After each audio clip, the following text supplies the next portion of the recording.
et bienvenue dans cette nouvelle émission du Club Éco d'Objectif Aquitaine. Aujourd'hui, nous allons la passer en compagnie de Pierre Aoun. Bonjour.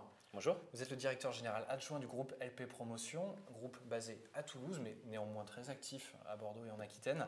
On va commencer par une présentation de LP Promotion. Est-ce qu'on peut revenir un petit peu sur la création de la société et sur la manière dont elle s'est développée? Oui, alors LP Promotion est un groupe familial, un groupe qui aujourd'hui concentre 200 salariés sur deux métiers, le métier de la promotion immobilière, tel qu'on le conçoit et qu'on le comprend, et le métier de la gestion en résidence-service, c'est-à-dire tout ce qui est résidence pour personnes âgées, résidence étudiante, hôtellerie, résidence affaires, résidence de tourisme. Ce volet qui nous permet aujourd'hui de diversifier notre offre en logement pour évoluer sur toutes les gammes de logements et sur tous les marchés du logement. Une diversification qui permet d'avoir aussi peut-être un peu plus de sécurité? Tout à fait. On ne fait pas que du logement à but d'accession à la propriété ou d'investissement locatif.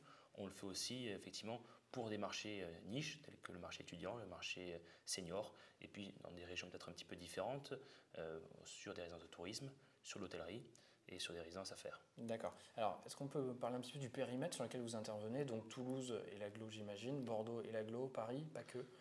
Oui, alors les premiers marchés, puisque 80% de notre activité est sur Toulouse-Bordeaux, notre objectif étant d'être un des acteurs incontournables du marché de l'immobilier résidentiel sur ces deux agglomérations-là.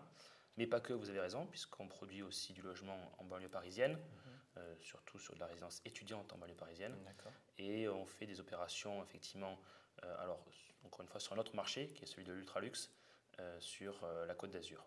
Un marché qui a tenu le choc ces derniers mois, ces dernières années? Un marché qui est toujours difficile, qui n'est pas évident, parce que l'emplacement est encore plus prégnant, mais un marché qui effectivement tient le choc quand on a le bon produit au bon endroit. C'est toujours la même chose, et là c'est exacerbé de par des prix de vente qui sont démultipliés, donc des efforts à faire pour trouver le bon produit qui va correspondre à la bonne clientèle qui recherche évidemment quelque chose extrêmement précis. Pointu et précis. Globalement, quels sont les résultats sur 2012 et sur le premier semestre 2013? Alors sur 2012, on a fait 65 millions d'euros de chiffre d'affaires consolidé. Sur le premier trimestre, premier semestre on va dire 2013, parce qu'on a les chiffres à ce jour, on est en progression, puisqu'on est sur un comparatif premier semestre 2013 contre le premier semestre 2012, on a fait 40% de plus de réservations. Donc on est plutôt très satisfait de ces chiffres. On sent un souffle, une atmosphère de reprise et j'allais dire de démystification de la loi du flot qui fait qu'aujourd'hui les gens se sont appropriés et puis peut-être des taux d'intérêt qui sont très bas et des gens qui ont envie d'en profiter. Et puis la valeur refuge qui est la valeur pierre qui fait qu'on a de plus en plus de gens qui achètent en sortant de l'argent entre guillemets de la banque. Donc des achats cash, des gens qui viennent placer tout simplement leur argent dans une valeur qui, même si elle est dite chère, est toujours une valeur qui est pérenne aux yeux de nos concitoyens. D'accord. Ça y est, l'incertitude finalement liée à la loi du flot est enfin dissipée? Elle est enfin dissipée, enfin, en tout cas c'est ce qu'on constate. On voit que les gens ont bien saisi que c'était une continuité de la précédente loi et qu'il n'y avait pas forcément de connotation plus sociale parce que le nom du flot et parce que le gouvernement actuel, et qu'au contraire c'est une loi qui correspondait tout à fait au désirata d'investissement actuel. D'accord. Globalement, c'est toujours compliqué de faire des projections, mais comment vous voyez les mois qui s'annoncent? Alors, on est plutôt optimiste chez les promotions. Nous sommes jeunes et dynamiques, comme j'ai tendance à souvent dire et répéter. Donc, on est toujours souriant, toujours optimiste. Donc, l'idée, c'est qu'on voit la fin d'année sous de bonnes augures. On a l'envie de continuer dans ce sens-là. Donc, même s'il est vrai que les élections municipales arrivant, la tendance actuelle étant à l'incertitude pour certains, on prend, j'allais dire, notre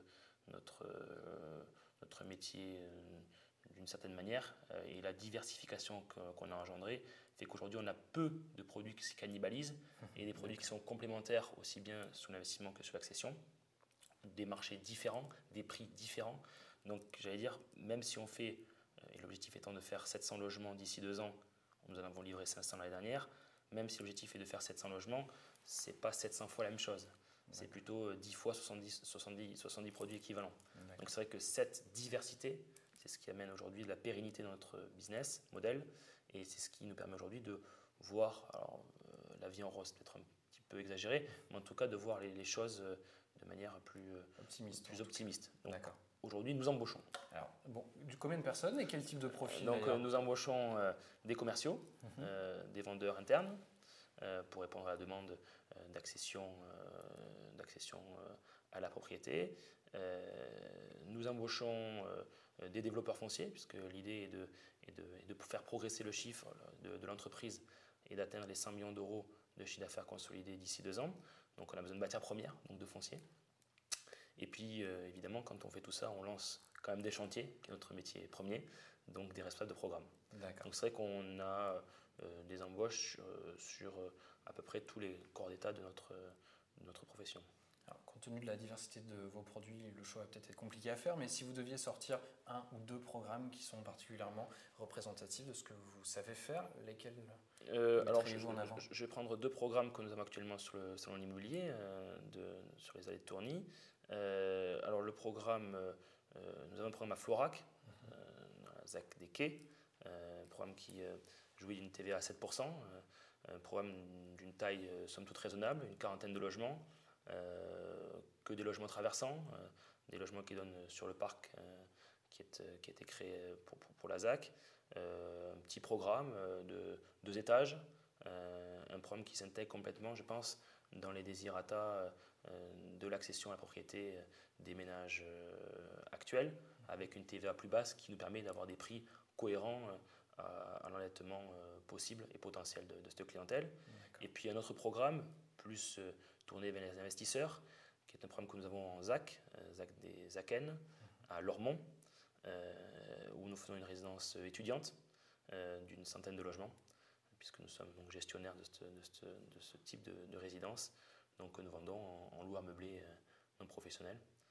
Donc un produit différent, encore une fois, qui ne cannibalise pas l'autre et qui nous permet, dans un nombre de programmes importants au sein d'une ZAC, de tirer notre épingle du jeu en sortant un programme différent et donc en ayant des rythmes de commercialisation somme toute intéressants. D'accord. Pierre-Aude, merci beaucoup de nous avoir rejoints sur ce plateau. Je rappelle que vous êtes directeur général adjoint du groupe LP Promotion.